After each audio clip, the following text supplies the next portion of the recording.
জি জি জি জি জি sir, আপনি আমার ইউনিয়নে আসেন, বসেন, আপনি প্রত্যেকটা ঘরে ঘরে যান।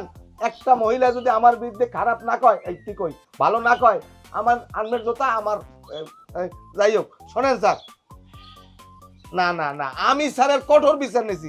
আমার লোকজনে কেউ এই কাহিনীটা করে নাই স্যার। আমিও আসলাম না, আমার বাসায় একটু মেহমান আসলে, কিন্তু চাউলটা দেশে ওই যে আবু তালেব, ওই যে পাইপটা নেই ওই ছেলেটা। হ্যাঁ, আমি স্যার আবু তালেব পেরে ইউনিয়ন পরিষদে ডাকাইয়া আমি চকিদার দিয়ে ওরে টানাইয়ে পিটাইছি স্যার। 3 ঘন্টা পিটাইছে চকিদারে। হেয়ার পর 2 বোতল জিনসেন খাওয়াইছে, হেয়ার পর উঠে হয়েছে স্যার। আমি চাক্ষুষ সামনে খারাপ ছিলাম স্যার। জি জি জি জি জি জি জি জি জি জি স্যার, জি স্যার। ওকে, আসসালামু আলাইকুম। তুমি জানি কিনা?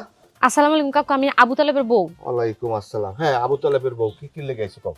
ওই আমের দ্বারা আইছে কি, আমার স্বামীটার তো নষ্ট বানাইছে, ধান নষ্ট হয়ে গেছে। হারা রাত উজাগার থাকবে, ট্যাবলেট খাইবে, আর দিন হইলে বাদুরের নাম ঝুলে ঝুলে ঘুমাইবে। আমি কি হরমু কাকু এন হেইয়া কন, এই লেগে আমের দ্বারা বিচার লই আইছিলাম।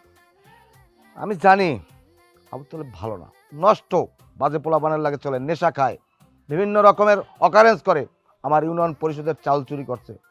এবার টিউনো সাহেব এখন আমার বিভিন্ন রকমের গালাগালি করছে।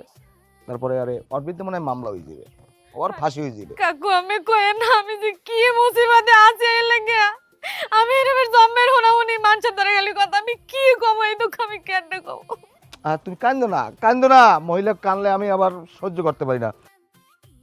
শোনো, আবু তালেব খারাপ, বেয়াদব, নষ্ট, ভালো না, ওর কথা বাদ দাও। আমি আছি না, আমি যদি চেয়ারম্যান থাকি তাহলে তুমি আবু তালেব বিক্রি করবা।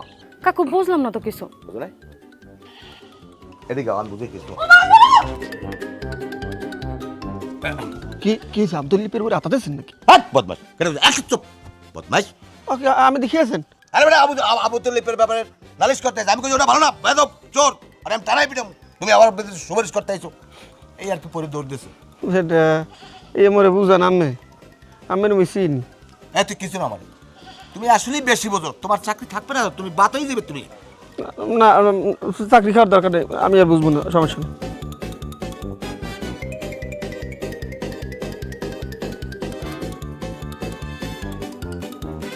আবার কইস না, বাইরে যে সার্কুলার দিস না, ইজ্জত থাকবে না। আরে না, কে দেখুন। হ্যালো, ওয়ালাইকুম সালাম। শোন, বকরা পরে খবরটা কি ট্যাপ করে